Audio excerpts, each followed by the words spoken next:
কি ক'ব দেখা গৈছে যে ধুবুৰী জিলাত বহুতো মানুহৰ নিবনুৱাৰ সংখ্যা বৃদ্ধি পাইছে, কিন্তু টকা পইচাৰ অভাৱত বহুত বাহিৰত যাব লাগে। কিন্তু দেখা গৈছে যে বালাজান বজাৰত এখন সুন্দৰকৈ এখন কিবা যিকোনো মানুহক লোন দিব বিচাৰি আছে। কি ক'ব এই সম্পৰ্কে? নমস্কাৰ, মোৰ নাম ৰেজাউল হক জন। মই ৰুলেন্সৰ লোৱাৰ আছাম এৰিয়া মেনেজাৰ হয়। তাৰমানে প্ৰথম হ'ল আমাৰ ৰুলেন্সটো হ'ল NBFC। তো আপুনি যদি ক'লে যে সব শ্ৰেণীৰ আমি লোন দিব পাৰিম বুলি, তো বালাজানত আজি আমি অপেনিং কৰিলোঁ ৰুলেন্সৰ ব্ৰাঞ্চ বুলিও ক'ব পাৰি আৰু ইনফৰমেশ্যন চেণ্টাৰ বুলিও ক'ব পাৰি। তো আমাৰ ইয়াৰ পৰা ধৰক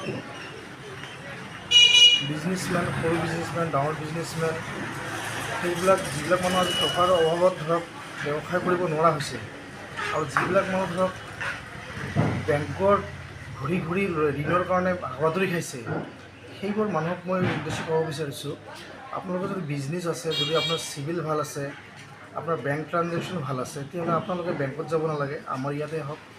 আমি অতি কম সময়ৰ ভিতৰত 3 লাখৰ পৰা ষ্টাৰ্ট কৰি লোন আমি 1 কোটিলৈকে দিব পাৰি, বিজনেছ লোন। যিকোনো যুৱক যুৱতী ল'ব পাৰিব।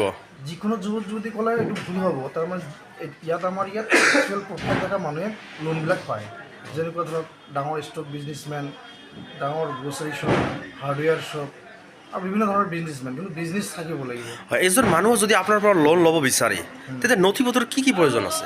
আমাৰ ইয়াত পান কাৰ্ড, আধাৰ কাৰ্ড, যদি GST থাকে GST, ট্ৰেড লাইচেঞ্চ আৰু বেংক ষ্টেটমেণ্ট 6 মান্থৰ, যদি সেইবিলাক এখেতে আকৌ আমাক প্ৰভাইড কৰিব হোৱাটছএপ, আমাক হাৰ্ড কপি নালাগে বা ছফ্ট কপি নালাগে, আমাৰ ছফ্ট কপিত কাম হয়।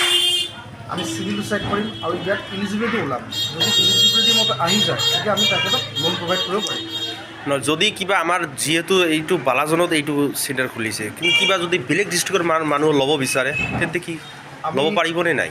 অল অভাৰ নৰ্থ ইষ্টত আমি লোন প্ৰভাইড কৰিব পাৰিম। ইয়াৰ পৰা যিকোনো ডিষ্ট্ৰিক্টৰ আমাৰ ৰুলেন্সৰ অফিচ ধুবুৰীৰ ভিতৰত গৌৰীপুৰত ডাঙৰ শাখা আছে, লোৱাৰ আছাম হেড ৰিজনেল অফিচ যোনটো হয়। আৰু সুদৰ হাৰটো কেনেকুৱা? সুদৰ হাৰ বেংকত যেনেকুৱা আছে ছেম তেনেকুৱাই হ'ব। বেংকত যোনটো ৰেট অফ ইণ্টাৰেষ্ট দিয়া আছে ছেম একেই।